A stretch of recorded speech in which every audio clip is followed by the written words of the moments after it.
Dear students, इस video में हम एक्सप्रेशन डिराइव करने वाले हैं for average power associated with a capacitor बेटा। ठीक है, अब जरा ध्यान से सुने बेटा। देखो, डीसी सर्किट में पावर के लिए एक्सप्रेशन होता है V into I, but AC में ये हो जाता है P is equal to E into I, क्योंकि ये अल्टरनेटिंग ईएमएफ होता है और बेटा ये होता है अल्टरनेटिंग करंट। अब क्योंकि एसी सर्किट है तो उसमें हर इंस्टेंट पे ईएमएफ और करंट की वैल्यू चेंज होती है बेटा। ठीक है, तो फॉर दैट पर्टिकुलर इंस्टेंट हम क्या करते हैं बेटा, ईएमएफ और करंट को कांस्टेंट मान लेते हैं बेटा। ये चीज़ ध्यान देनी है बस। ठीक है, इक्वेशन वही चलेंगी, कोई इशू नहीं है, और सेम रिजल्ट यूज़ होगा जो हम अकेला जब कैपेसिटर लगता था एसी सर्किट में जो आता था ईएमएफ और करंट में बेटा, वही रिजल्ट लगेगा। ठीक है, तो मैं स्टार्ट करता हूं बेटा। तो देखें बेटा, अल्टरनेटिंग ईएमएफ की जो इक्वेशन होती है वो होती है बेटा E is equal to E naught sine omega T. ठीक है बेटा, इसको अगर मैं नंबर 1 दे दूं, और करंट की जो इक्वेशन होती है वो क्या होती है, इन केस ऑफ कैपेसिटर बेटा हमें पता होता है दैट करंट लीड्स। ठीक है बेटा, करंट क्या करता है, ईएमएफ को लीड करता है बेटा जी। सो उसकी इक्वेशन क्या बनेगी, that is I is equal to I not sine omega T plus pi by two बेटा जी। यहाँ आप एंगल लगा सकते हैं, इसको थोड़ा सा मैं साफ करके लिखता हूँ बेटा, देखें जरा एक बार। सो ये क्या हो जाएगा बेटा, I is equal to I not sine omega T plus pi by two बेटा जी। ठीक है, ये करंट की इक्वेशन है। अब पावर क्या आएगी फिर इसी के अकॉर्डिंग बेटा, तो that is equal to E into I बेटा। ठीक है, ई की भी वैल्यू रखें, आई की भी वैल्यू रखें, तो क्या हो जाएगा, E not I not sine omega T into sine omega T plus pi by two बेटा जी। ये चीज़ आपने ध्यान देनी है। अब थोड़ा सा और ध्यान दें, देखो ये पावर को मैं क्या लिख सकता हूं, that is D W by D T. Clear है, वो लिख सकते हैं, क्योंकि अगर मेरे पास वर्क आ जाए तो I can easily find out बेटा पावर। आप ऐसे भी समझ सकते हैं। ठीक है, उसको मैं टाइम से डिवाइड करूंगा, I will be getting the power. ठीक है बेटा, तो ये चीज़ ध्यान देनी है। सो पावर को पहले लिखा हमने D W by D T, ये आ गया, और इस डी टी को उधर ही ले जाएं बेटा, इसी एक ही स्टेप में। ठीक है, चाहे ऐसे पूरा लिखना चाहें तो पूरा लिख लें एक बार। So E note I nought sine omega T sine omega T plus pi by two. ठीक है बेटा, अब डी टी को उठा के ले जाएं उधर, तो क्या हो जाएगा। और एक चीज़ ये भी देखें बेटा, ये omega T plus pi by to है, ये भी प्लस है ये भी प्लस है, तो I can write it before omega T. ऐसे लिख सकता हूँ sine pi by two plus omega T बेटा। अब पाई by two plus omega T करने पे क्या हो गया, सेकंड क्वाड्रेंट में हो गया बेटा।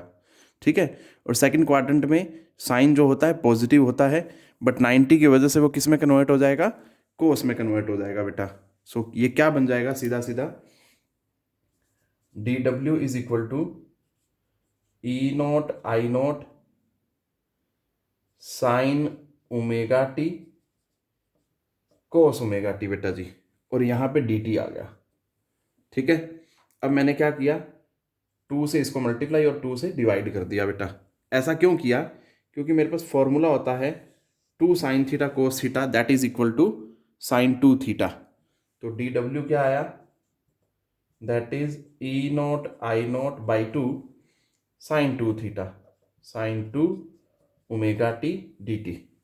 अब मुझे क्या करना है बेटा, total amount of work done निकालना है। अगर total amount of work done निकालना है तो उसके लिए मैं क्या करूंगा बेटा, दोनों तरफ इंटीग्रेट करूंगा 0 से t।